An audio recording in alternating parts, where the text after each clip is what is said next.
নৌপথে ঈদ যাত্রার খবর জানবো এবারে। চলে যেতে চাই সদরঘাটে, সেখান থেকে সহকর্মী মেহেদী হাসান আছেন আমাদের সাথে। মেহেদী, এখন পর্যন্ত কোন কোন রুটের লঞ্চ ছেড়ে গেছে? নৌপথে ঈদ যাত্রায় কোনো ধরনের অভিযোগ পাচ্ছেন কিনা যাত্রীদের, এবং নিরাপত্তা ব্যবস্থা নিয়ে কর্তৃপক্ষই বা কি বলছে? অদিতি, আপনি যে প্রশ্নটি করলেন যে আসলে নৌপথে যে যাত্রীরা যারা দক্ষিণের জেলাগুলোতে যাবে তারা আসলে কিভাবে ঈদ করতে ঢাকা ছাড়ছেন, আমি আপনাদেরকে একটু দেখাতে চাচ্ছি। আমি এই মুহূর্তে আছি একটি লঞ্চে, কিছুক্ষণের মধ্যে হয়তো এই লঞ্চটি ছাড়বে। আপনাকে আমি যদি দেখাই, এই দেখেন, এইটা হচ্ছে লঞ্চের ডেক। এখানে প্রায় 300 থেকে 350 মানুষ এখানে আসার কথা। আপনি আমরা যদি আপনাকে একটু দেখাই যে এখানে দেখেন, এই যে এখানে অনেকে এখানে পরিবার পরিজন নিয়ে এখানে আছে, যে এখানে তারা অনেক আগে থেকে আসন নিয়ে এখানে তারা কেউ শপ বা কেউ চাদর বা কেউ অন্য মানে কাপড় নিয়ে তারা কিন্তু এখানে আসন নিয়ে মানে একদম বসে আছে, কেউ ঘুমিয়ে আছে। আগের মতোই clean. Berger easy clean fresh, দেয়ালে দাগ থাকবে না, রাখবে সুরভিত।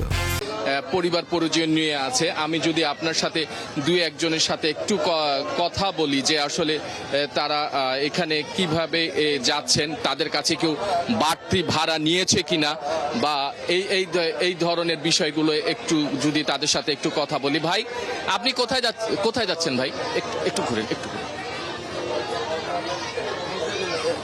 কোথায় নিয়ে যাব। আচ্ছা আচ্ছা, আপনি টিকিট কাটছেন তো? টিকিট কাটিনি এখনো, টিকিট রাত্রে কাটবে। আচ্ছা আচ্ছা, এই যে আপনারা উঠছেন, অবশ্যই আসনের একটা ভাড়া আছে। আপনারা কি ভাড়া নিয়ে কথা বলছেন? বেশি ভাড়া নিচ্ছে বা এমন কোনো কি অভিযোগ আছে? এখনো হয় নাই। আমরা তো জানি আগের 500 টাকা ভাড়া, কত আবার চার্টে দেখলাম 500 কত টাকা, 600 কত 12 টাকা না কত দেখা গেল চার্টে। সঠিক তো কই এই লাইনের ভাড়া না অন্য লাইনের ভাড়া? লঞ্চ তো এটা অন্য লাইনের। আচ্ছা আচ্ছা আচ্ছা, সেই সম্পর্কে তো ধারণা করা যাবে না, ওনাকে জিজ্ঞাসাও করা হয় নাই। আচ্ছা, আর আপনারা যখন লাগেজ বা ব্যাগ ট্যাগ নিয়ে উঠছেন, আপনাদেরকে কোনো কুলি বা কেউ বিরক্ত বা বাড়তি ভাড়া?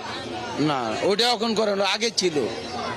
আগে এক সময় উপরের থেকে ছিল, আনবার সময় ওই এরা ধরাধরি করতো, টানাটানি করতো, আইলে 10 টাকার ভাড়া 150 টাকা 500 টাকা দাও, এটা করতো।